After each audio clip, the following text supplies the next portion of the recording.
Good morning, everyone, and welcome to Thursday morning. It's Stephen Whiteside here from the uptrend.com. In the pre-market this morning, currently stock index futures are below fair value. We are coming up to some major economic numbers coming out at 8:30. We have initial jobless claims and then another inflation number, PPI.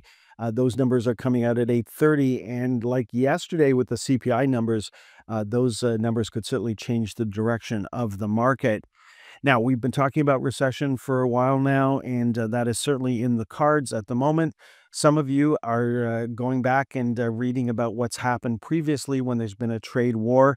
And yes, it was part of the world going into a depression in the 1930s, but there was a lot more going on, especially a major U.S. financial crisis where the Fed, which was, relatively new thing at the time, did not try to help local banks. And so there was a huge wave of bank failures across the United States, and that helped lead to the Great Depression.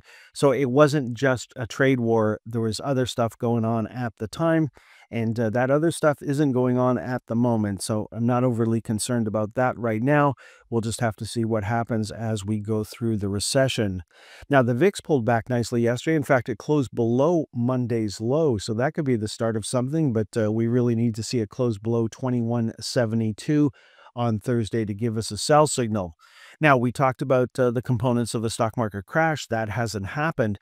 Here's something interesting, and we're looking at the Dow Diamonds. We are at the right time and place for a market to turn around and start to move up. There's no evidence that that has started yet, but we're at the right time and place.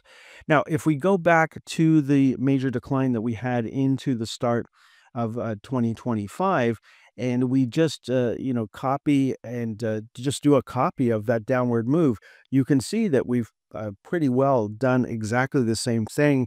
We've got an extra couple of days in there, and we've moved a little further to the downside, but we're approximately, have repeated the same move that we saw going into the end of the year. So, we're not too far off from that at the moment. Of course, people just get overly emotional when the market is falling because they're usually losing money. Hopefully, you've been making money as the market has been falling this time around. Now, in an uptrend, the market does not go up every day, and in a downtrend, the market does not go down every day. Yesterday, there was a new low for the Dow, and my line in the sand, of course, the first sign something new is happening is if we can start closing above Monday's high. We're certainly not near that for the Dow. We're a little closer for the S&P 500 that actually had an inside day on Wednesday, or a day of indecision. The equal weighted S&P 500 closed down and made a new low yesterday. So that's a better look at the overall market if you take away those big cap tech stocks. And those big cap tech stocks, including Tesla, moved up on Wednesday. And you can see the NASDAQ actually traded above the previous day's high. Did not close there, but traded above it. So it looks like the NASDAQ could be the first one to start closing above Monday's high. Now, everybody's talking about the Tesla chainsaw massacre. That's something they said on CNBC yesterday. So I thought this was a pretty good advertisement for that movie. Now, Tesla was up yesterday. It traded up to Monday's high, but did not close above it. It is down a little in the pre-market this morning.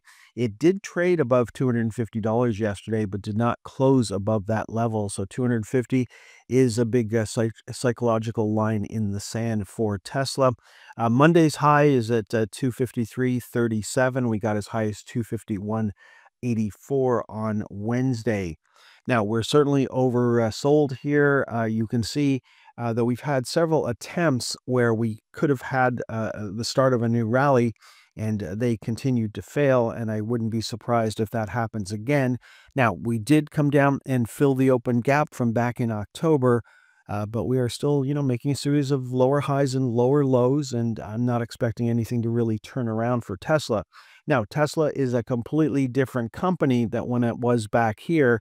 It has lost an enormous amount of goodwill around the world, and that is a line on a balance sheet, and goodwill has basically evaporated for this company.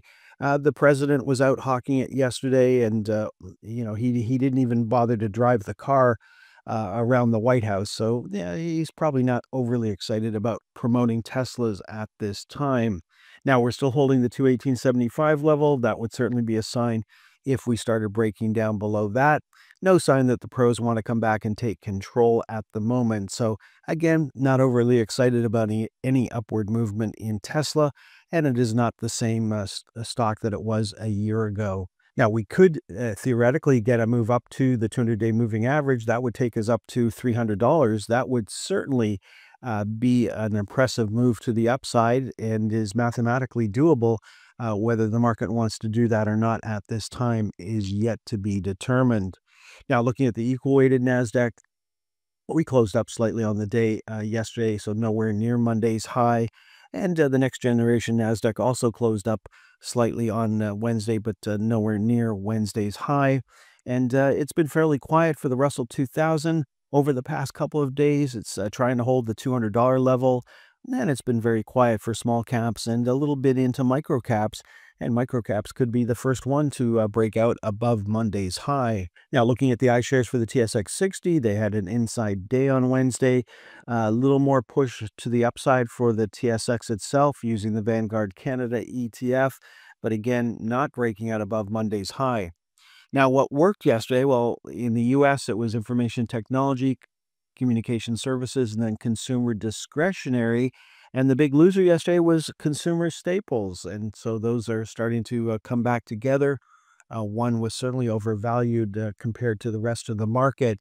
So there's technology up yesterday, did not close above the previous day's high. We had almost an inside day for communication services. And then we had consumer discretionary up. You can barely notice it. So it's not a big move to the upside. We certainly got a bigger move to the downside for consumer staples. So yes, we need these products, but in a recession, these companies are probably going to, have to reduce their profit expectations as the overall market for goods starts to contract. So there's a big down move yesterday, second day of a sell signal for consumer staples.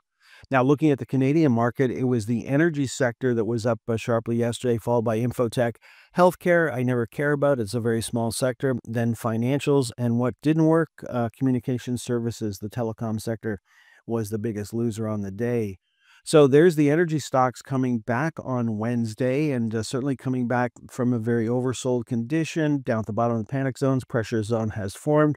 This is the time and place where you look for a buying opportunity. But this buying opportunity is going to be rather muted. We've been making a series of lower highs and lower lows. So you are buying looking at buying opportunities in a sector that's very damaged at the moment, but is going up at the moment. Then looking at information technology, again, we have not closed above Monday's high just yet. It was an inside day for the Canadian financials. What didn't work, it was the telecom sector. Still on a buy signal here, no change in trend, and coming into Thursday's trading action. Let's finish off looking at the most actives, and there is Canadian Natural Resources, second day of a buy signal there. We had Cenovus trading up to the upper channel line, so a close above yesterday's high would give us a buy signal on Thursday. Then we had Suncor. Suncor is still dealing with the gap there. We ran up and it looks like we filled it a couple of days ago. That's still acting as resistance. No change there. There is then looking at Whitecap. Whitecap was up nicely yesterday. No change in trend. No change in trend for Manulife on Wednesday. We had Varen pop the other day. It has continued to move higher over the past 3 trading days. Then we've got CIBC up on the day. No change in trend there. Then looking at TELUS. TELUS was down on the day, back on a sell signal as of Thursday's close. That was quite a nice run over the last couple of months. No change in trend for Enbridge on Wednesday. Then we've got an inside day for TC Energy. No change in trend. Let's finish off this morning's presentation, taking a look at the U.S. most actives. And starting off with NVIDIA, we're looking for a close on Thursday above $119.99. We haven't seen panic selling in NVIDIA just yet. Nice measured move down, making a lower high and holding the 106.25 level. If that breaks, then $100. And of course, if $100 breaks, that would probably be very emotionally damaging for the overall stock market. Tesla, we talked about earlier, no change there. Ford trading down to the channel, a close below $9.40 would give us a sell signal on Thursday. There's Palantir trading up into the channel, so a close above 88.76 on Thursday would give us a buy signal. No joy for Lucid, closing at the lower channel line. A close above $2.34 on Thursday would give us a buy signal. No joy for Intel, closing below the lower channel line. There's a new low for American Airlines on Wednesday. Then we've got Supermicro trading up through the upper channel line, but not closing there. So we're still looking for a close above $43.34 on Thursday. For Rigetti, we're looking for a close above $9.18 on Thursday to give us a buy signal. No joy for Apple. Apple making a new low for this move on Wednesday. Then Verizon, which fell out of the sky on Tuesday, saw a fall through to the downside on Wednesday. So we're certainly back on a sell signal for Verizon. And then last up, we're looking at Bank of America, which has been holding its own for the past 3 days, trying to hold 39.06. If that breaks, then 37.50 would be our next target to the downside. Okay, folks, that is all for this morning's presentation. Since I started the presentation, the stock index futures have continued to move lower. So it certainly looks like the market wants to open lower this morning, but we have to get over those numbers at 8:30. Enjoy the rest of your day. Next time you'll hear my voice is on Friday morning. Thanks for tuning in until the very end of today's stock market timing educational video. If you found the content valuable, don't forget to express your support by hitting the like button, leave a comment, sharing with your friends, and subscribing to our channel for more insightful updates. Remember, in the world of stocks, timing is crucial, and following the trend can be your greatest ally. If you would like more information on how we can help you better time the stock market, please visit theuptrend.com.